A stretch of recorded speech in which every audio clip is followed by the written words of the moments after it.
भाई बचन सिंह जो गुरु नानक देव जी का बहुत बड़ा भक्त था। गुरु नानक देव जी हमेशा यह कहते थे कि अपनी कमाई का 10वां हिस्सा भलाई के कामों में खर्च करना चाहिए। गुरु नानक देव जी के उपदेश के अनुसार भाई बचन सिंह अपने घर के बाहर लंगर लगाता था। उसके लंगर में सभी तरह के लोग आते थे और भोजन करते थे। बहुत समय से भाई बचन सिंह लंगर लगा रहा था। गुरु नानक देव जी की कृपा के कारण उसका कारोबार बहुत अच्छा चल रहा था, जिसकी वजह से उसकी संपत्ति बढ़ती जा रही थी।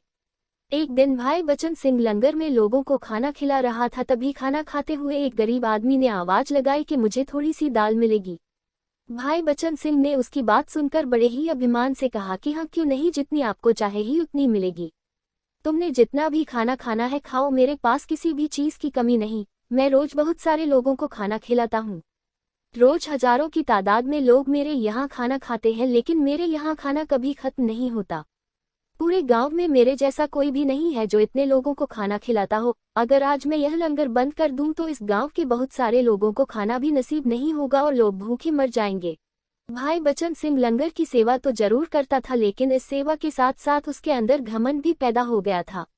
भाई बचन सिंह का यह घमंड समय के साथ साथ बढ़ता ही जा रहा था। एक दिन भाई बचन सिंह सो रहा था कि उसे एक सपना आता है और सपने में उसे श्री गुरु नानक देव जी मिलते हैं और उसको कहते हैं, चलो भाई, आज हमने तुम्हें कहीं लेकर जाना है। यह शब्द बोलकर गुरुजी भाई बचन सिंह को एक ऊंचे पहाड़ पर ले गए, जिस पर सिर्फ बर्फ ही बर्फ थी। ऊंचे पहाड़ पर बर्फ की वजह से बहुत ठंड थी, जिसके कारण भाई बचन सिंह को बहुत ठंड लग रही थी। भाई बचन सिंह ने ठंड से कांपते हुए कहा कि गुरुजी, मुझे बहुत ज्यादा ठंड लग रही है, कृपया करके मुझे यहाँ से ले चलो, नहीं तो इतनी ठंड में मैं मर जाऊंगा। श्री गुरु नानक देव जी ने मुस्कुराते हुए उसको कहा कि मैं तुमको अभी यहाँ से ले चलता हूँ, लेकिन पहले तुम उस पत्थर के ऊपर से बर्फ हटाओ और उस पत्थर को थोड़ा सा टेढ़ा करो। भाई बचन सिंह ने ठंड से कांपते हुए उस पत्थर के ऊपर से बर्फ को हटाया और थोड़ा सा टेढ़ा किया तो उसने देखा पत्थर के नीचे बहुत सारी चींटियां थी, जिन्होंने अपने सिर के ऊपर गेहूं के दाने उठाए हुए थे। भाई बचन सिंह उन चींटियां को देखकर हैरान रह गया और सोचने लगा कि इतनी ठंड और बर्फ में चींटियां कैसे रह रही हैं और परमात्मा यहाँ पर इनके लिए भोजन का इंतजाम कैसे कर रहा है। दाने दाने पर लिखा है खाने वाले का नाम। अभी सपने में भाई बचन सिंह यह बात सोच ही रहा था कि उसकी नींद खुल गई और उठते ही वह उस सपने के बारे में सोचने लगा। भाई बचन सिंह को यह समझ में आ गया कि गुरुजी उसे यह बात समझाने आए थे कि हर दाने के ऊपर खाने वाले का नाम लिखा होता है। भाई बचन सिंह को यह समझ में आ गया कि मैं तो सिर्फ एक जरिया हूँ, यदि मैं लोगों को भोजन नहीं दूंगा तो वह लंगर किसी न किसी तरीके से उन तक पहुँच ही जाएगा। शिक्षा।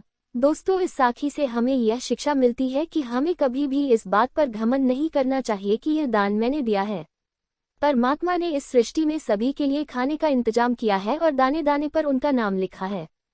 किसी को दान देते समय और सेवा करते समय हमें उस परमात्मा का शुक्रगुजार होना चाहिए कि परमात्मा ने हमें इस काबिल बनाया है। दोस्तों, अगर मेरा यह लेख आपको अच्छा लगा हो तो कृपया सब्सक्राइब, लाइक, व्हाट्सएप और फेसबुक पर शेयर जरूर कीजिए। आप अपनी प्रतिक्रिया हमें कमेंट के रूप में भी दे सकते हैं। आपके प्यार और स्नेह के लिए बहुत बहुत धन्यवाद।